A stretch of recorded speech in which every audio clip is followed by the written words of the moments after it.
Estamos. Ok, bueno, buenas noches a todo el público que nos sigue a través de Israel Sin Frontera. Esto es Conexión 972, como cada 15 días que estamos acá reunidos. Bueno, mi nombre es Brian Acuña, yo estoy desde Costa Rica y envío un fuerte abrazo a mi amigo Camilo que se encuentra desde el Ecuador. Camilo. Hola, querido Brian. Igual un fraterno abrazo acá desde la mitad del mundo, desde la serranía, desde Quito, Ecuador. Un especial saludo a todos quienes ya se conectaron. Eh, Gracias por estar siempre presente. Tenemos ya 4 personas conectadas, sube a 7. Qué gusto ver también personas conocidas que repiten la, la visita, así que esperamos esta vez también poder captar su atención, poderlos poco echar algo de luz sobre alguno de los temas que hemos planteado en esta ocasión. Un tema sin lugar a dudas muy importante para tratar de comprender el complejo y distinto mundo de Oriente Próximo frente a la realidad latinoamericana, occidental, en donde indudablemente a raíz de la Revolución Francesa y de todo el proceso de independencia de los países, uno de los principales objetivos siempre fue la separación absoluta entre Estado y religión. Todo lo contrario de lo que sucede en Oriente Próximo, donde religión y Estado están íntimamente ligados y en base a eso, pues la dinámica que se propone y que se desarrolla en Oriente Próximo es muy diferente y eso es el objetivo principal, echar un poco luces, no juzgar, porque no se trata de juzgar bajo nuestros conceptos si está bien, si está mal. Tampoco queremos decir que vamos a aceptar que eso sea mejor que nuestra realidad. Simplemente es eso, es echar luz de que hay una realidad distinta en donde sí convive la Sharia, en este caso la ley islámica, con la administración del Estado. Y eso es lo que pretendemos hacer, lo que hicimos la vez pasada en el capítulo anterior. Sí, creo que valdría la pena hacer una rapidísima recapitulación, temas generales, si me ayudas ahí con la diapositiva. Entender que Oriente Próximo, el Islam de Oriente Próximo está dividido en 2 grandes grupos. El uno, y mayoritario, indudablemente, es el Islam suní o sunita, y el otro es el Islam chiita, que acá lo vemos claramente en el mapa. Y digo es mayoritario porque el 85% de la población que se identifica como musulmana sigue la corriente sunita, las corrientes sunitas, porque también hay que entender que dentro del sunismo hay varias corrientes, y la línea de los chiitas, que los estudios nos marcan entre un 15, otros dicen hasta un 20%, otros lo disminuyen a un 10%, vamos a dejarlo en un promedio del 15%, que representa la población islámica de la tendencia chiita. Eso a breves rasgos, hablamos de que, sin lugar a dudas, Arabia Saudita ha sido tradicionalmente quien ha dirigido moralmente, quien ha liderado el mundo musulmán sunita, e Irán, a raíz principalmente de la revolución islámica del 79, pasa a liderar el mundo chiita, y hoy vamos ya a entrar en el tema justamente del análisis más en detalle de cuando hablamos de Irán y cuando hablamos del Islam chiita, ¿de qué se trata? Mi querido Brian, si quieres ya tomar la batuta, y creo que era justamente la primera diapositiva que íbamos a abordar, ¿verdad? Sí, bueno, la semana anterior también, como bien señala Camilo, uno de los factores que estuvimos desarrollando es el tema de la importancia no solamente de la religión, ¿verdad? La religión es uno de los aspectos trascendentales que venimos a desarrollar en este capítulo o en esos capítulos que estamos planteando, pero al mismo tiempo el rol que juegan los países con el tema ideológico religioso, ¿verdad? Camilo la semana pasada hizo una explicación bastante interesante de lo que son los grupos que gobiernan principalmente la ideología sunita y la ideología desde el carácter un poco más ortodoxo, un poco más fundamentalista, por llamarlo de algún modo, que son las corrientes del salafismo y del wahabismo, ¿verdad? Que ahí se mencionaban el caso técnicamente de 4 países. Acá tenemos 3 de esos 4 países, que son Turquía, Egipto y Arabia Saudita. Tanto Turquía como Egipto, en esto, el Turquía actual, que está gobernado por un islamista que tiene su propio partido, ¿verdad? Que también reintrodujo, le cambió el carácter laico que tenía la República de Turquía y le devuelve un carácter un poco más de corte nacionalista religioso, que es Recep Tayyip Erdogan, y que junto con Qatar están llevando a la práctica los esquemas religiosos de la Hermandad Musulmana, que es este grupo que nace en los años 20 del siglo pasado en Egipto, ¿verdad? Me ayuda Hassan, el nombre Hassan el-Banna. Hassan el-Banna, exacto, estaba pegado con el apellido, es quien empieza a promover esta corriente, y a partir de acá este movimiento se va extendiendo, se va expandiendo a otras partes, ¿verdad? El movimiento salafista, que busca una interpretación purista de la religión, y posteriormente hay una versión también de este movimiento conservador religioso, que es el que se adueña del liderazgo en Arabia Saudita.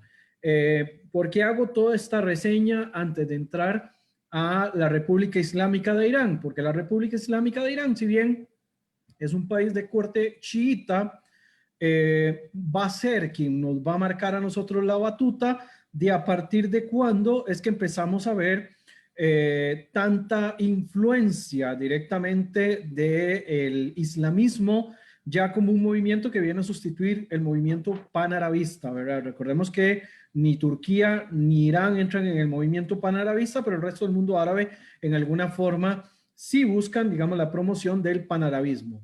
Quizás en la época actual podríamos hablar de panturquismo, ¿verdad? Que es el movimiento neotomano que promueve Erdogan, y podríamos hablar de algún tipo de islamismo expansivo que está practicando desde el chiismo la corriente de los ayatolas en Irán, ¿verdad? Que esto surge después de la Revolución Islámica, luego de acusar al emperador, al rey, técnicamente, que había en Irán, que era el Shah Reza Pahlavi, ¿verdad? Que es el último Shah que va a gobernar el país, y acusado de corrupción, acusado de estar alineado con Occidente, lo cual no era tan grave, de no ser que la corrupción lo corroía por todas partes.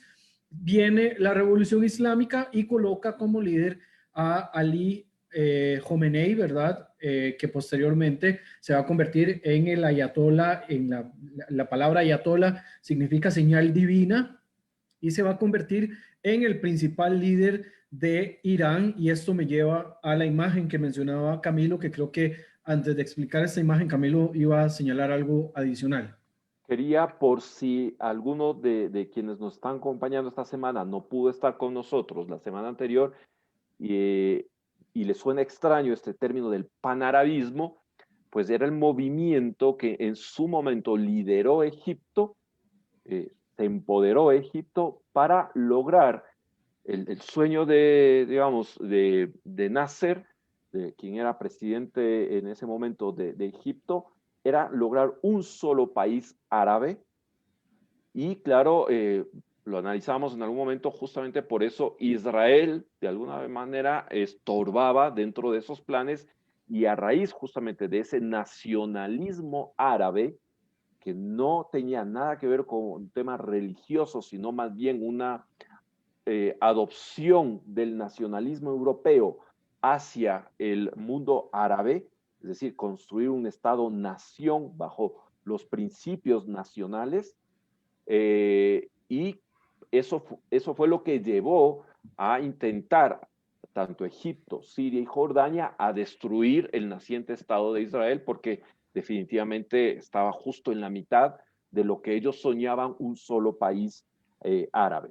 Esto nada más para, por si a alguien le sonaba raro este término del panarabismo. Obviamente este sueño, este ideal de construir un solo país tuvo un golpe mortal, indudablemente, la Guerra de los 6 Días en el año 1967 y, digamos así, la estocada final en el año 73 con la pérdida de estos 3 países contra Israel. Ok, Contigo. un aspecto importantísimo, que es lo que Camilo señala acá, que tiene que ver con el tema de la religión, es que cualquiera puede preguntar, pero hay sunis y chiíes que viven y conviven en muchos de estos países, y eso es muy cierto. La diferencia está no necesariamente entre las personas, sino necesariamente entre los liderazgos, que es un aspecto que a mí siempre me gusta señalar y diferenciar. Correcto. Entre lo que es el liderazgo y lo que es el pueblo llano y plano. Por ejemplo, Turquía, a pesar de estar gobernado por un islamista como Recep Tayyip Erdogan, ellos, la mayoría de la población es laica y la mayoría de la población pues no tiene estos principios fundamentalistas, pero el gobierno ha tomado esas ínfulas y posteriormente, después del intento de golpe de Estado del año 2016, Erdogan se hace con mucho más poder y mucho más dominio dentro de las Fuerzas Armadas y es a partir de ahí que empieza a imponer una agenda más asociada al islamismo. La República Islámica de Irán es tan chiita como la mayoría de los iraquíes que viven en la región del Golfo. ¿Cuál es la gran diferencia? En Irán tenemos una teocracia, a diferencia, por ejemplo, de Irak, donde no es un gobierno teocrático, sino que es un gobierno con un presidente, con un parlamento, o sea, hay instituciones públicas que no están dominados por una figura religiosa. Hay chiíes, por supuesto, en ambos países, pero es bastante interesante porque desde la interpretación, una de las tantas interpretaciones, porque así como el sunismo tiene sus escuelas, el chiismo también tiene sus propias escuelas, dentro de las interpretaciones desde el ámbito político del chiismo que practican los ayatolas de Irán, el ayatolá tiene casi una condición de infalibilidad, es decir, que lo que él ponga o imponga, eso al final de cuentas es lo que se va a realizar. Y si además de eso ponemos atención a la imagen que está acá, no solamente está el ayatolá en ese, digamos, nivel elevado de liderazgo, sino que también vamos a tener el Consejo de Conveniencia, que es este acá, el Consejo de los Guardianes, vamos a tener también un presidente que va a ser designado de alguna manera o elegido. O sea, en Irán se hacen elecciones, la gente es convocada a las elecciones. De hecho, una de las elecciones más polémicas fue en la anterior cuando ganó el expresidente Ahmadinejad, que uno de los candidatos opositores a Ahmadinejad, que era Musavi, que lideró lo que se llamó en aquel momento la Marcha Verde, técnicamente fue sacado, digamos, de la competencia política por la propia cúpula política del país, ¿verdad? Fue reprimido este movimiento que se intentó establecer en ese momento y posteriormente se impuso pues el liderazgo de Ahmadinejad, que era como más sujeto, digamos, a las condiciones que estaba necesitando en ese momento el país. Lo mismo ocurre, digamos, en estos momentos con el actual presidente, ¿verdad? Rouhani. Rouhani estaba dentro de una terna de candidatos, que además esa terna de candidatos debe de pasar por estos consejos anteriores, ¿verdad? Por eso no vemos figuras femeninas, además que obviamente dentro del liderazgo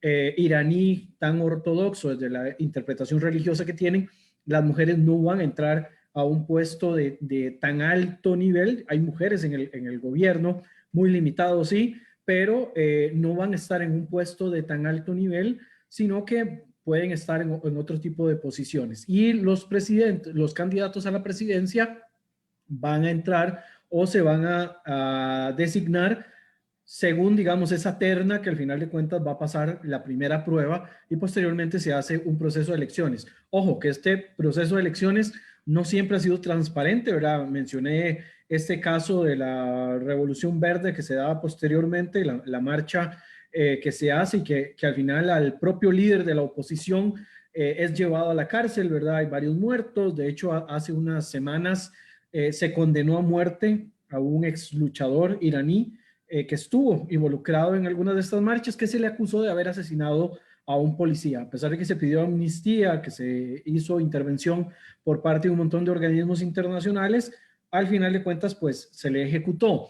Y al final de cuentas, pues la presidencia recayó en la figura que el propio liderazgo impone. Un aspecto interesante, ¿verdad? Yo les había dicho de que en Irán, aunque hay una teocracia, la mayoría de la población también es laica. Entonces, a pesar, digamos, de los intereses que puedan existir por parte de la población de que la religión no tenga tanto predominio, ¿verdad? A pesar de que también la revolución islámica es un proceso que llega a ganar por desgaste, es decir, cuando se da el desgaste del régimen anterior, ya dijimos, era corrupto o lo que fuera, viene otro tipo de liderazgo que va a representar a aquellos que necesitan una alternativa y que al final de cuentas van a tomar ese posicionamiento, y es a partir de ahí que se hacen con el poder los más religiosos, a pesar de que, como les digo, la mayoría de la población en Irán son laicos, algunos si acaso cumplen con algunos preceptos, ¿verdad? Los más importantes y los que imponga el Estado también, porque además hay una policía religiosa muy fuerte en algunos aspectos.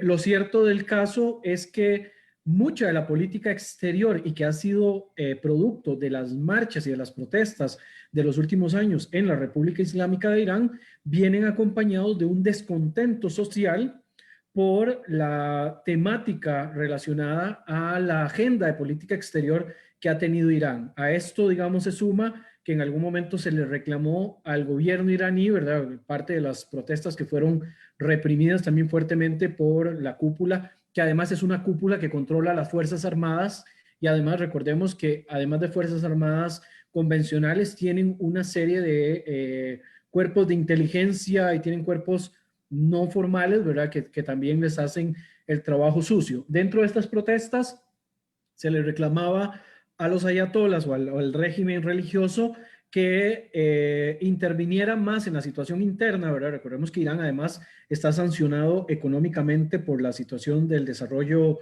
nuclear, que en su momento se le habían suavizado las medidas por un acuerdo que había firmado el expresidente Obama, ¿verdad? Y su secretario de Estado, John Kerry, y posteriormente con la llegada de Donald Trump y de su secretario de Estado, se decide, ¿verdad?, tomar la decisión de volver a sancionar a Irán y volverle a imponer, digamos, este esquema tan rígido que los ha llevado a tomar algunas alternativas, incluyendo la intervención y una política bastante expansiva que los ha llevado a tener algún tipo de influencia dentro de Irak, que además es una influencia controlada, porque el chiismo, la interpretación del chiismo en Irak es un poco distinta, principalmente lo que se llama la escuela, que está en uno de los lugares de peregrinación del chiismo, que es la zona de Kerbala, que es donde está enterrado el profeta Ali. Por otro lado, también, el imán Ali, perdón. Por otra parte, tenemos intervención de Irán en la situación de Siria desde el año 2011, que se ha visto disminuida después de la intervención rusa y la intervención de los otros actores internacionales. Ha tenido influencia en el tema palestino, principalmente con el Hamas. Ha tenido influencia en el Líbano con el Hezbollah. Tiene influencia actualmente en Yemen con los hutíes. Y uno de los temores que existía antes, y curiosamente, antes de que se diera una intervención más profunda por parte de la Federación Rusa, era que Irán lograra hacerse con un control sumamente importante de lo que se llama la media luna mediterránea, que bueno, acá no tenemos un mapa, pero aborda esos países que acabo de mencionar: Irak, Siria, Líbano, y no se me escapa ninguno por ahí, ¿no? Esos son principalmente, ¿verdad?, una salida mediterránea que estaban logrando, y un canal además de trasiego de armas para poder enfrentar a uno de sus principales enemigos, del cual además ha declarado las intenciones de destruirle, que es el caso del Estado de Israel, y eso también le ha acarreado de que las sanciones que se le han impuesto a la República Islámica de Irán sean todavía mucho más severas, por el hecho de que no solamente ha hecho declaraciones en contra de Israel, sino que ha hecho un manifiesto de que su objetivo es la destrucción de Israel, y eso ha llevado también a que se le considere una de las principales amenazas de toda la región del Medio Oriente, ¿verdad? No solo para Israel, sino que ya el mundo árabe en esta competencia, porque además hay una de las influencias que quiere buscar Irán controlar, que es al controlar estas zonas estratégicamente hablando, también de alguna manera posteriormente puede hacerse con el dominio ideológico, por lo menos desde un punto de vista político, de las zonas más importantes del Islam. Uno de los objetivos por los que Irán se mete en el tema palestino-israelí es porque quieren dominar Jerusalén. Jerusalén es importante, es un santuario, era un lugar de peregrinación del Islam importante para el mundo musulmán en general. No es solamente el tema palestino per se, sino que el tema palestino le sirve como una manera de poder abrirse brecha desde ese sector, y por eso la influencia que hay con ciertos grupos, a pesar de que hay diferencias ideológicas, y el interés también por intentar controlar de alguna manera las regiones que están en estos momentos bajo el liderazgo de Arabia Saudita, que son la Meca y Medina, que también la semana anterior, en una explicación muy prolija, lo señalaba también Camilo con respecto a Turquía, que ya de una manera un poco más fuerte en los últimos meses o años ya se le considera que está evolucionando hasta convertirse también en una nueva amenaza para la región de Oriente Próximo. No sé, Camilo, si quieres agregar algo de este aspecto. Lo único que habría que agregar también es la influencia que tiene Irán en la franja de Gaza y que considera Israel, además de la presencia del Hezbollah en el norte, la presencia que tiene a través de la yihad islámica en la franja de Gaza. Sí, A través de entrenamiento, a través de armas, a través de financiamiento permanente. Es decir, indudablemente lo que ha intentado Irán con respecto a Israel es ahogarlo o cercarlo per se, desde sino todo que punto, tema palestino. desde todo punto de vista. Nuevamente, Israel tiene frontera hacia el norte con Líbano, y donde tienes al sur del Líbano, es decir, frontera directa con Israel, y es toda una franja dominada absolutamente por una de las organizaciones terroristas mejor entrenadas y mejor equipadas del mundo, como es el Hezbollah.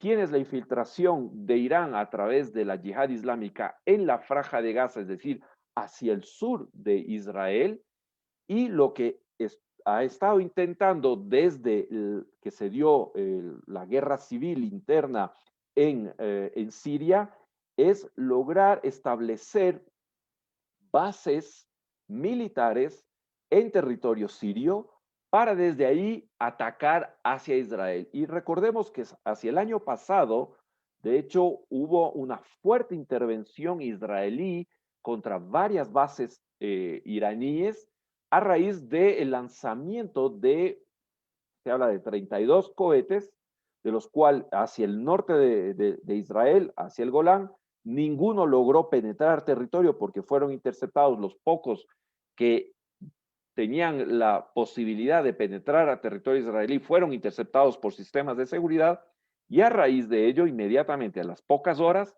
Israel bombardea masivamente posiciones en Siria, pero posiciones iraníes. Se habla de 50 posiciones. En 3 horas, con 27 aviones, Israel destruye esas posiciones, debilitando fuertemente lo que había logrado Irán penetrar durante años y establecer varias posiciones con seria amenaza hacia Israel. Es decir, el intento, y de ahí también justamente uno de los reclamos que se le hace la población iraní al liderazgo de los ayatolas, es justamente que dejen de exportar tantos miles de millones de dólares en apoyos a diferentes guerrillas y que se concentren en la gravísima situación económica en la cual están atravesando. Semanas anteriores veíamos una entrevista con Enrique Zimmerman, muy conocedor del medio, y hablaba de una situación se habla de Irán, uno de los países con mayor porcentaje de SIDA en la población mundial. Se habla de aproximadamente 2 millones de personas adictas a diferentes sustancias psicotrópicas, una situación económica muy complicada, la pandemia, obviamente la pandemia del COVID no sabemos las cifras oficiales, ni creo que nunca se lleguen a saber mientras los ayatolás siguen en el poder, pero se habla de decenas y decenas de miles de muertos. Es decir, la situación en Irán es muy compleja y de ello viene todo este estallido social al interno de Irán, que ha sido además controlado de manera violenta, pero porque la gente dice, dejen de exportar y de gastar miles de millones de dólares en exportar guerra, porque eso es lo que se ha dedicado a hacer el régimen de los ayatolás, y concéntrese en mejorar la situación económica, ¿no? Además, es uno de los países que más ha sufrido por la pandemia, ¿verdad? El COVID. Ha tenido uno de los mayores índices de infectados y también es uno de los países que más muertos acumula también dentro de esto. La situación, digamos, del bloqueo económico que le ha impuesto nuevamente Estados Unidos, quien se sale de este acuerdo que había firmado Obama en su momento y que Trump se sale del acuerdo porque tiene, digamos, información clasificada de que Irán sigue de alguna manera no solamente intentando desarrollar armas, sino que también tiene los planos para poder el desarrollo, que era una de las prohibiciones que existía. Obviamente, ahí han aparecido informes también de la Organización de las Naciones Unidas para el tema de la energía, ¿verdad? Y demás, donde se había hablado inicialmente de que Irán no estaba desarrollando este tipo de armamento, pero por el otro lado, otra información viene a contradecir lo que dice el organismo de las Naciones Unidas posteriormente y señalan de que de alguna manera están todavía dentro del proceso de desarrollo de procedimientos para poder generar el combustible necesario para el desarrollo bélico, ¿verdad? Porque sabemos que la energía nuclear puede tener dos utilidades, la utilidad civil y la utilidad bélica. Parece dentro de la perspectiva de lo que se logra descubrir en algún momento, uno de los planteamientos que se hacen es que están desarrollando armamento o están buscando por lo menos la capacidad para en algún momento poder desarrollar armamento y esto les sugiere, ¿verdad?, una sanción económica bastante considerable, bastante gruesa, que viene a afectar todavía mucho más la situación social. Dentro de las protestas, ¿verdad?, que bien señala Camilo dentro de este aspecto, la misma gente dice, no más Siria, no más Palestina, no más Líbano, ¿verdad? Nosotros queremos Irán y que se hable de Irán, o sea, que se luche por los iraníes. Esa ha sido una de las principales protestas que ha habido a nivel social y uno de los caminos o de las alternativas que han tenido que tomar ha sido extendiendo acuerdos con dos países que podrían ellos pensar que les vienen a salvar el pellejo de alguna manera, pero en realidad ellos vienen también por sus propios intereses, ¿verdad? Sabemos que China tiene un megaproyecto que se llama OBOR, ¿verdad? Que es One Belt, One Road, que es el despertar de la antigua ruta de la seda. Una de las intenciones de China, perdón, es por supuesto conseguir materia prima a un bajísimo costo. Recordemos que China es el principal importador de petróleo a nivel mundial, después le sigue la India. ¿Y qué forma más fácil de conseguirlo? A través de un acuerdo con Irán en el Medio Oriente, conseguir petróleo barato a cambio de algo de infraestructura y algunos proyectos por ahí. Se habla también de proyectos de carácter militar que los chinos mismos dicen no está como para un corto plazo, ¿verdad? Este tipo de desarrollo, pero la idea de China es conseguir petróleo barato y poder llevárselo a través, digamos, de la vía marítima por el corredor económico que han habilitado con Pakistán y poder llevárselo para allá. Los propios pakistaníes pueden dar fe de lo que es hacer negocios energéticos y de infraestructura con China y saben de que ahí los mayores beneficiados son los chinos. Así que si Irán pretende o considera de que hacer alianza con China le va a salvar de la situación económica que están viviendo en la actualidad, no creo que sean tan ingenuos, pero creo que de alguna manera estarían pateando hacia el marco equivocado. Y el caso de Rusia, Rusia se ha convertido en un líder que controla la situación, ¿verdad? Son ultra controladores, por eso tienen el mismo presidente desde hace tantísimos años, y esto les lleva, ¿verdad?, a darle ciertas facilidades a Irán, a darle ciertos beneficios, pero igual, ahí el principal ganador de este tipo de acuerdos y este tipo de alianzas es el gobierno de Vladimir Putin. No hay quite con respecto a esto, y si le salva algo, va a ser principalmente para que el régimen pueda tener un periodo más de extensión, pero yo estoy completamente seguro, a pesar de que no debería hacerlo así, de que con cambio de régimen aún Rusia y China seguirían sacando réditos bastante importantes, porque al final de cuentas, recordemos la funcionalidad de las relaciones que buscan Rusia y China, más allá de simplemente un tema romántico de relaciones, ¿verdad? Y de amistades que en muchas ocasiones nosotros planteamos a nivel occidental. Camilo. Sí, para quienes de pronto no están al tanto sobre el tema del por qué las sanciones contra Irán. Irán firmó el pacto de no proliferación de armas nucleares. Lo firmó en la época del Shah, sin embargo, se mantiene vigente su compromiso de no proliferar armas nucleares. Para lograr, como decía Brian, la energía nuclear tiene dos propósitos civiles, como son termonucleares para generar electricidad, para abastecer de electricidad a un país. Puede ser también utilizada con temas científicos y médicos, pero para ello los países se comprometen a construir determinada tipo de infraestructura si es que el propósito es el uso de energía nuclear con propósitos civiles. Es decir, si yo necesito generar una termonuclear para generar electricidad, pues más o menos mi infraestructura está determinada solamente por el organismo que controla la energía nuclear a nivel mundial, la energía atómica. Yo no necesito sino este tipo de infraestructura.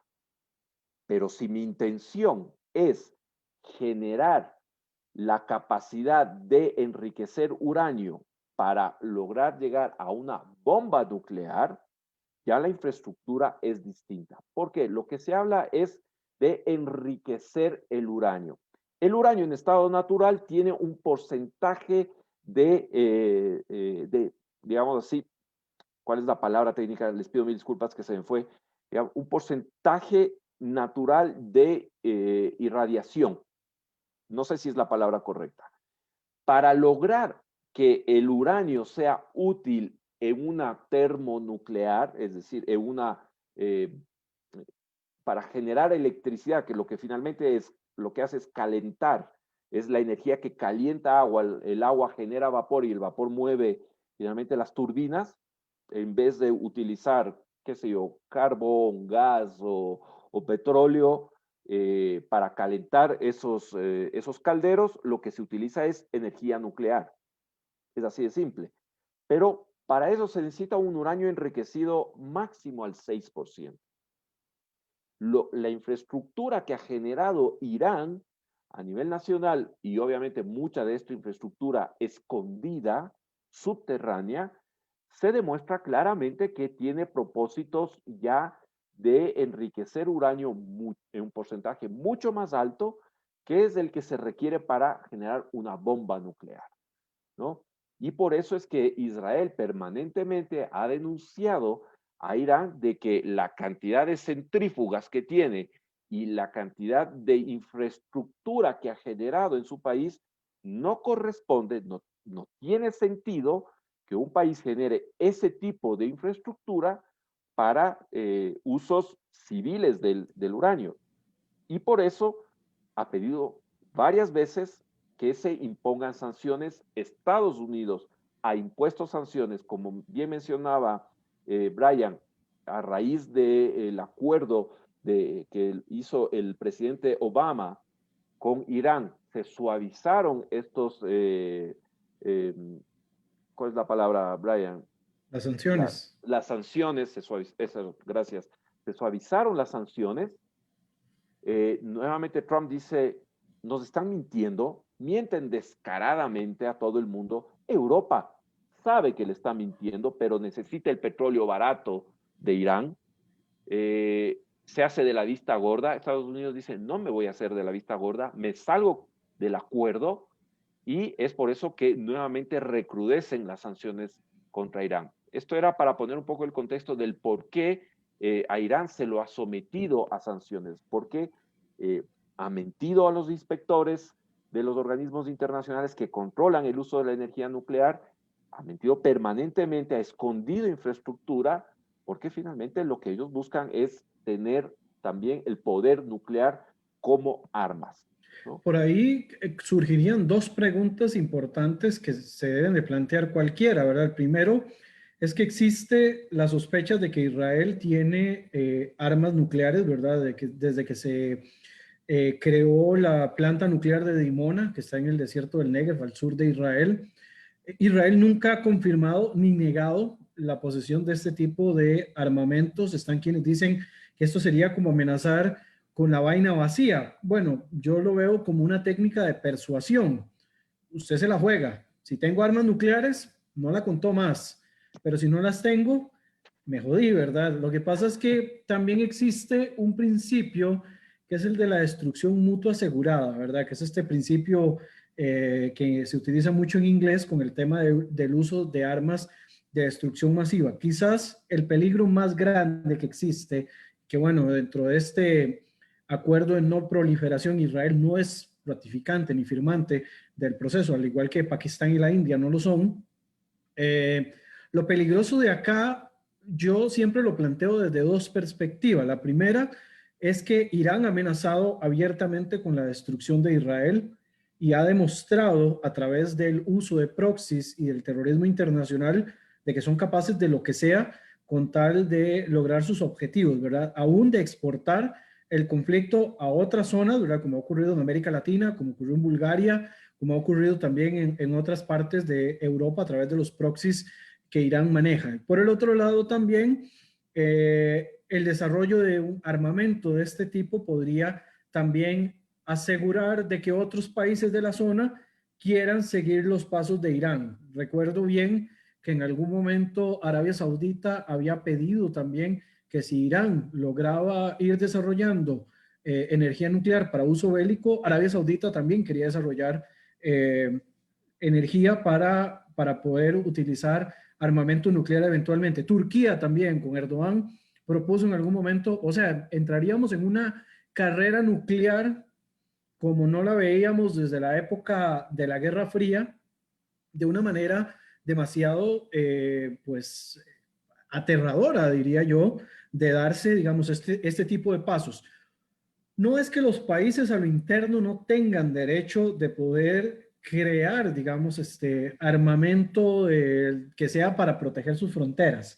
De eso nosotros no vamos a negar el derecho que tiene cada país de proteger a lo interno sus fronteras, pero las armas de destrucción masiva no entran dentro de este capital de armamento que puedan ayudar a persuadir para que no haya ningún tipo, porque de todas maneras, en el momento en el que vos presionas el botoncito rojo para el ataque con un arma de destrucción masiva, la respuesta que proviene del otro lado es técnicamente nula. O si de un lado lanzan y del otro lado también, de verdad, llegamos a un punto sin retorno en el cual la destrucción es evidente y catastrófica. Por lo tanto, donde hay una sociedad, y acá siempre me gusta mencionarme como orgulloso costarricense en esta parte, donde la promoción de la destrucción y la ratificación de irse deshaciendo de este tipo de armamentos, Costa Rica ha sido uno de los principales promotores para ir acabando con este tipo de armamentos. Ojalá se pudiera acabar con todo el armamento del mundo, pero sabemos que eso es una quimera, pero en todo caso, por lo menos ir dejando de lado un poco las armas que pueden crear un caos a nivel global. Y es uno, digamos, de los temas más delicados con respecto a Irán. Yo no me imagino, digamos, a los ayatolas sintiéndose amenazados en algún momento presionando un botón para destruir, digamos, otro país. Ya amenazaron en estos días a los Emiratos Árabes de que si eventualmente existía algún tipo de enfrentamiento contra Irán, ellos iban a atacar las zonas emiratíes. O sea, vemos el alcance del Pero no solo eso, discurso o sea, la agresivo de los amenaza, ayatolas. Brian, la amenaza de los ayatolas fue, vamos a atacar la población civil de Emiratos Árabes Unidos. O sea, no es que vamos a confrontar en guerra. Y ese es justamente el lenguaje, porque mucha gente dice, pero es que no es justo, no es, ¿por qué solamente a Irán lo controlan? Porque solamente Irán es el único país del mundo que amenaza en foros internacionales abiertamente en destruir otros países. Entonces, ¿de qué estamos hablando? Bueno, Estamos Irán y hablando, Corea del Norte, ¿verdad? Corea del Norte también entra en esa misma ok, categoría. exacto. Eh, entonces, ¿de qué estamos hablando? O sea, no estamos hablando de un país que dice, yo necesito armamento porque soy amenazado, no. Yo necesito armamento para amenazar a otros y para borrar países del mapa, como lo ha hecho con Israel y ahora con Emiratos Árabes Unidos. La amenaza literal de ellos es, si Israel nos ataca, nosotros vamos a atacar población civil de Emiratos Árabes Unidos. Entonces, estamos enfrentándonos contra ese tipo de liderazgo religioso, político, que quiere imponer a la fuerza su visión y si es necesario borrar otros países del mapa, no lo dudaría en hacerlo. Así las consecuencias para sus países y para su propia población pues se nefasta. Algo que quería pedirte y que en esto tú eres conocedor, un poquito detallar quizás, ya que el tema más que el tema armamentístico de Irán es entender las sutilezas y las diferencias de este chiismo piramidal, absolutamente dictatorial de alguna manera, que existe dentro de la interpretación iraní del chiismo, si nos querías aportar en esta parte, Brian. Creo que aquí la parte más importante, ¿verdad? Es el de la figura del ayatollah, que el ayatollah, como ya lo dije en un inicio, es como les dije yo, la iluminación de Dios, como la señal de Dios. Señal de Dios es como se le denomina directamente. El problema principal, digamos, con esta visión desde el punto de vista religioso y por lo cual hacemos este cruce entre religioso, militar y no sé qué, tiene que ver por la situación de la infalibilidad que se le otorga a esta figura de ayatollah en Irán. No es el mismo, digamos, tipo de chismo que sí tienen ayatollas también en Irak, ¿verdad? Y en otros países que tienen este tipo de figuras, ¿verdad? Los famosos mulás. La gran diferencia es la forma en la cual ellos le ponen esa característica de ser infalible, lo que llevaría eventualmente que al expandirse ese tipo de movimiento y al ser liderados por ese tipo de movimiento, obviamente el esquema religioso que se imponga va a tener primacía por encima de cualquier otro cuestionamiento de carácter civil. Por eso en algún momento hubo tantos riesgos con respecto al crecimiento de la influencia iraní con la población iraquí de origen iraní, ¿verdad? De origen persa, que vive en Irak, por la posibilidad de que al final de cuentas el control completo del país lo tomara Irán. Ojo, esta responsabilidad del crecimiento de la influencia iraní en Irak es una responsabilidad occidental por donde quiera que se vea. Así que ahí no nos vamos a poner muy meticulosos, es responsabilidad 100% occidental desde el momento en el que se les ocurrió de que Saddam Hussein tenía armas de destrucción masiva y lo que encontraron fue un montón de armamento obsoleto de la época de la primera guerra del Golfo, ¿verdad? Ya en los años 90. Y fuera de eso, lo único que lograron fue ir provocando este balagán, ¿verdad? Para utilizar una palabra muy de De Medio 972, Oriente. muy de nosotros, ¿verdad? Del programa Conexión 972. Este desmadre de situación en la región es una responsabilidad completamente occidental y todo lo que se vino posteriormente es una responsabilidad occidental. Bueno, no vamos a seguir dándonos con una piedra por el pecho, pero ese era el principal temor, el crecimiento de la influencia iraní con este tipo de liderazgo que es un liderazgo religioso en primer lugar, político, por supuesto, que maneja un aparato militar importante, a pesar, digamos, de que Arabia Saudita es uno de los países que tienen el mayor PIB del Medio Oriente en inversión en armamento o en el ejército, tiene uno de los ejércitos menos eficaces que puedan existir dentro de la región. Entonces, al enfrentarse Arabia Saudita con todo su problema estructural contra un país como Irán, que tiene una capacidad militar quizás inferior en cantidades, pero mejor preparados, es muy probable de que Arabia Saudita corriera importantes riesgos de perder una guerra en un enfrentamiento abierto contra Irán. De ahí que se empiezan a gestar todas las alianzas que nosotros vemos actualmente para evitar no solo una hecatombe de carácter militar y geopolítico, sino también un desastre desde un punto de vista ideológico. Entre más posición tenga el liderazgo de los mulás en el Medio Oriente, más comprometido, ¿verdad? Va a estar el esquema de la influencia de las mayorías. Sería una minoría gobernando sobre mayorías. Y eso sería un peligro muy, muy importante. Obviamente, si eventualmente creciera la influencia iraní, es probable, ¿verdad?, dentro de los escenarios, que viendo los intereses que tiene la Turquía de Erdogan, una Turquía sunita, una Turquía además asociada a los hermanos musulmanes, que ven en cierta medida como por debajo del hombro ese chiismo iraní, por lo menos en estos momentos tienen algún tipo de alianza por intereses, pero eventualmente tendríamos una confrontación también entre Turquía e Irán. Entonces,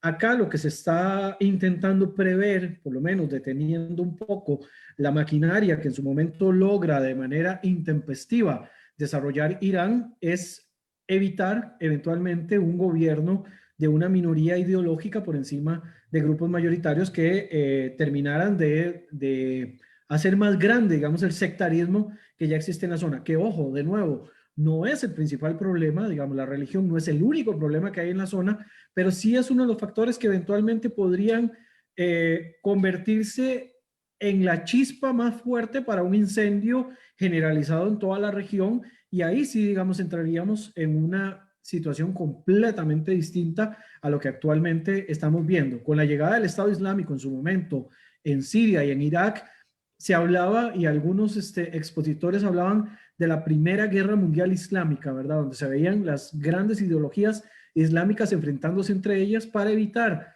de que los más fundamentalistas, que en este caso era Daesh y Al Qaeda, que eran los que estaban ahí como ganando terreno, le pudieran ganar a gobiernos que eran menos religiosos, podríamos decir, menos radicales, o que eventualmente los radicales de la acera del frente, llámese Irán y sus proxies, fueran los que al final de cuentas tomaran posesión, ¿verdad? Al final, pues el asunto no se ha encaminado por ahí, pero era uno de los riesgos que estábamos corriendo de este enfrentamiento que también, además del aspecto militar, del aspecto geopolítico, del aspecto de recursos, tiene un factor ideológico religioso que no se puede rechazar bajo ninguna circunstancia, a pesar de que hay quienes quieren dejar por fuera el factor religioso. No se puede dejar en el Medio Oriente la religión de lado, porque la religión juega un papel predominante en la ideología, más allá de las ideologías clásicas de derechas y de izquierdas. Camilo.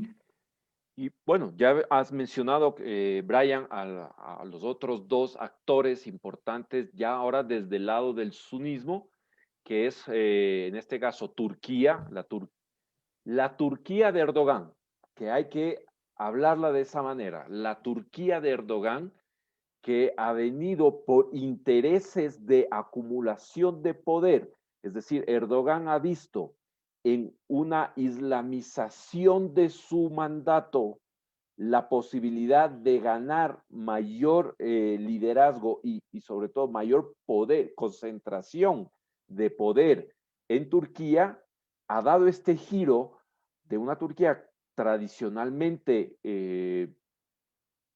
laica hacia un liderazgo turco hoy islamizado.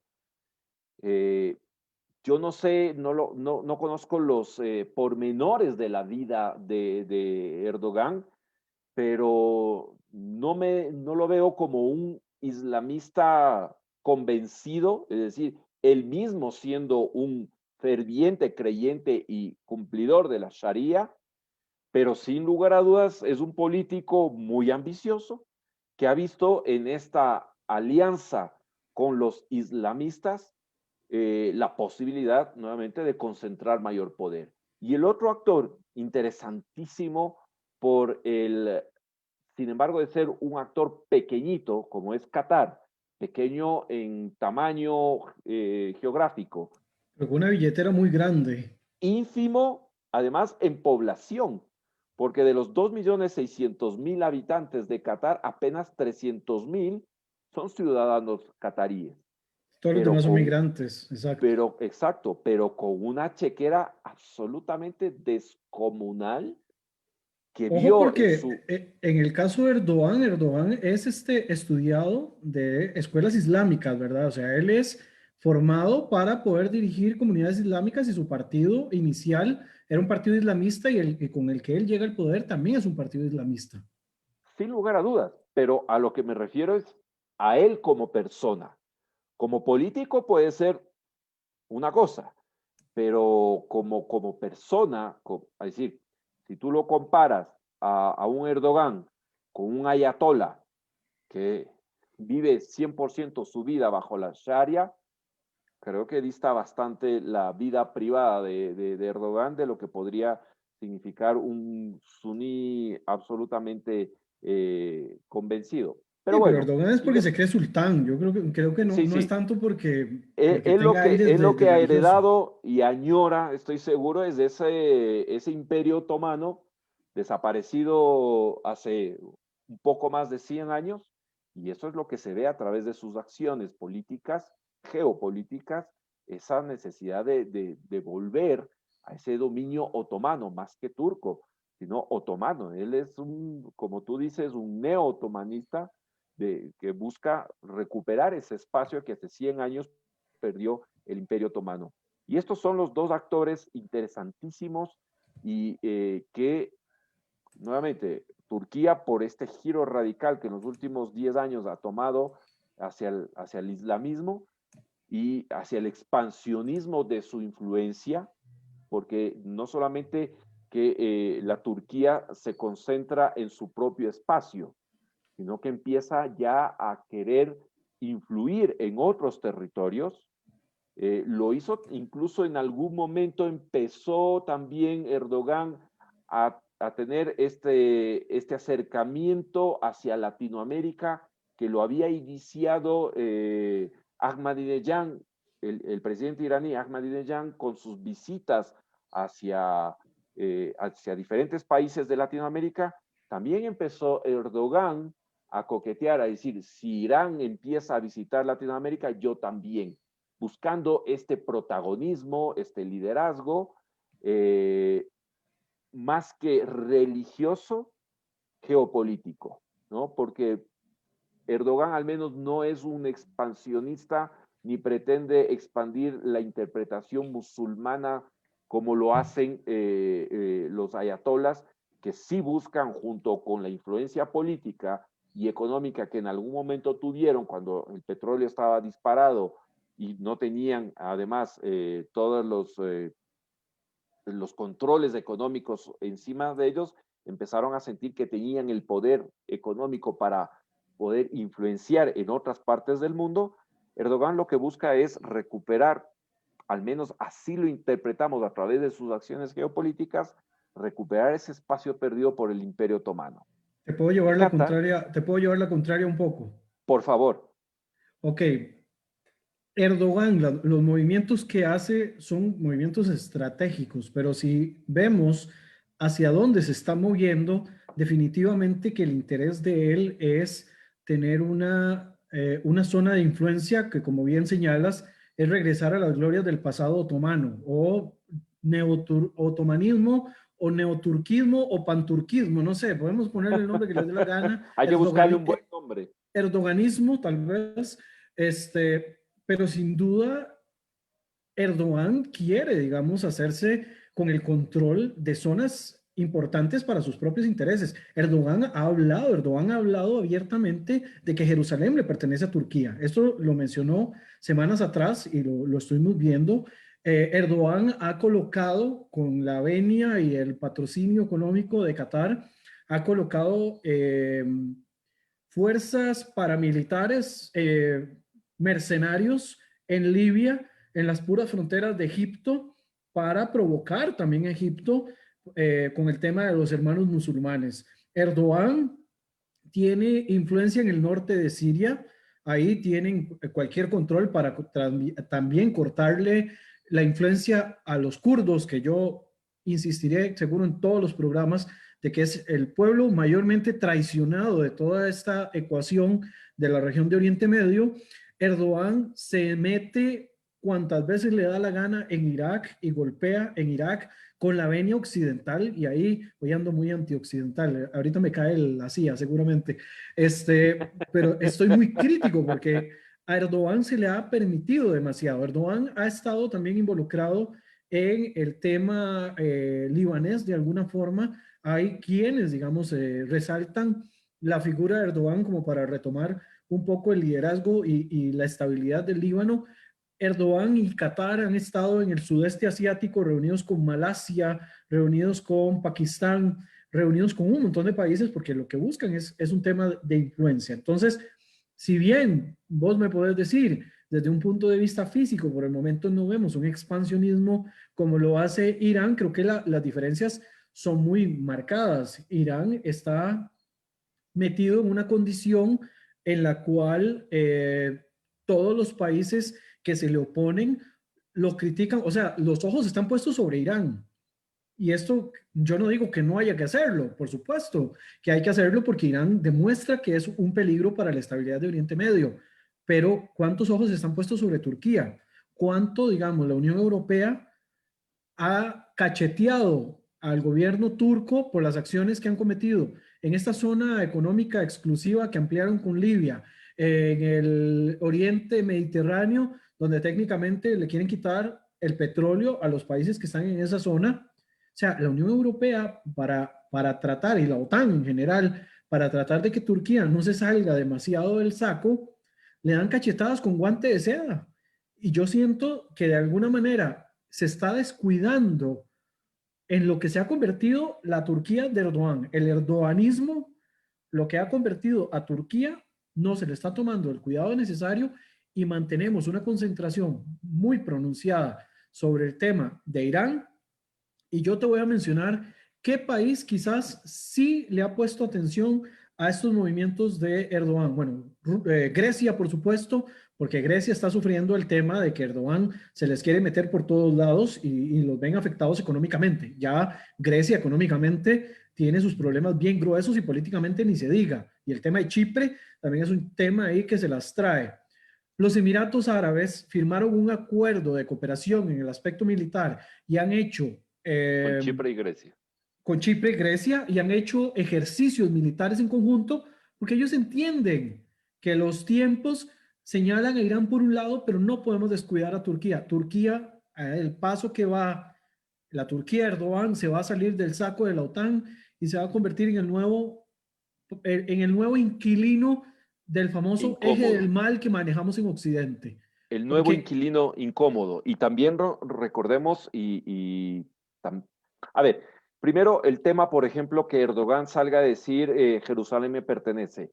Si fuese un sunita devoto, se daría cuenta que lo que está diciendo es una atrocidad, porque sabemos que dentro del Islam sunita, los únicos guardianes legítimos de los lugares santos es la familia, es la Jamula de Hashem, es decir, los hashemitas. Entonces, él pretender ahí, creo que, perdón, aquí es una apreciación muy mía, es de boca para afuera. Pero también, y es absolutamente precisa tu observación, recordemos que así como Irán ha penetrado la franja de Gaza a través de la yihad islámica, Erdogan lo ha hecho abiertamente con el Hamas.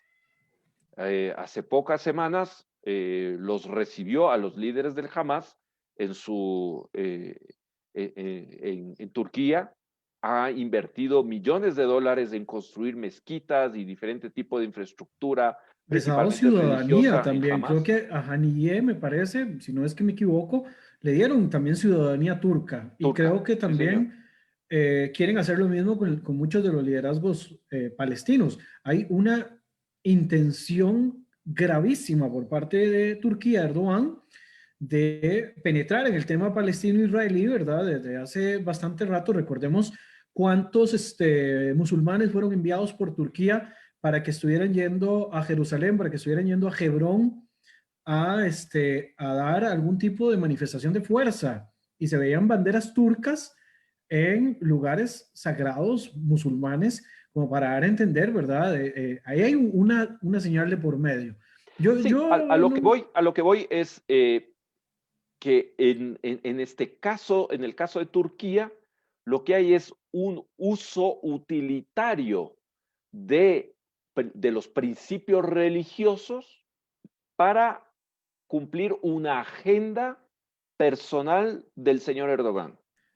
Al contrario, muy islamista, muy de la técnica del salafismo en realidad. exacto, al contrario de lo que un liderazgo chiita pretende, que es claramente inspirado, dirigido por un fundamentalismo religioso chiita. A eso voy. Es decir, acá tenemos un líder político extremadamente hábil para valerse de los principios religiosos y expandir su presencia versus otros que son líderes religiosos en sí mismo, que ni lo uno es bueno ni lo otro es malo, pero sí hay una diferencia, nada más. Es decir, no es que, bueno, Irán es más legítimo que Turquía porque Irán lo hace desde un punto de vista religioso y entonces es más válido que lo que hace Erdogan. Todo lo contrario, ambos son peligrosos. Y es absolutamente oportuna tu observación de que Occidente está perdiendo justamente el foco frente a un control y un ponerle líneas rojas al señor Erdogan para decirle hasta aquí nomás. Y una Europa temerosa de sí y no, de hasta dónde le permitimos, como tú dices, con cachetadas de guante de seda, y sigue haciendo lo que le da la gana. Entonces, pero nada más era el tema de puntualizar la diferencia entre el uso político de una posición religiosa versus una posición política basada en la religión, como es en este caso Irán, ¿no? Yo creo que ya va siendo hora de que a Opa, Erdogan le den cachetadas con manopla de hierro, me parece, porque sí, ya va siendo tiempo de que lo ubiquen en la posición que le corresponde antes de que se salga del saco.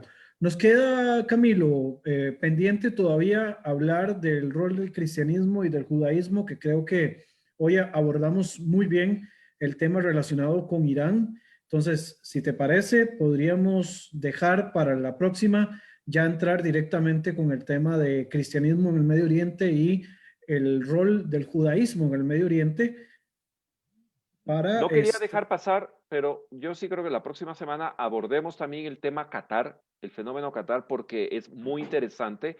Creo que hemos agotado en esta ocasión tema Irán, tema Turquía, dos actores centrales, ambos peligrosos, ambos, el uno muy en la mira de los observadores, el otro a la sombra, sabiendo esquivar, digamos así, los señalamientos.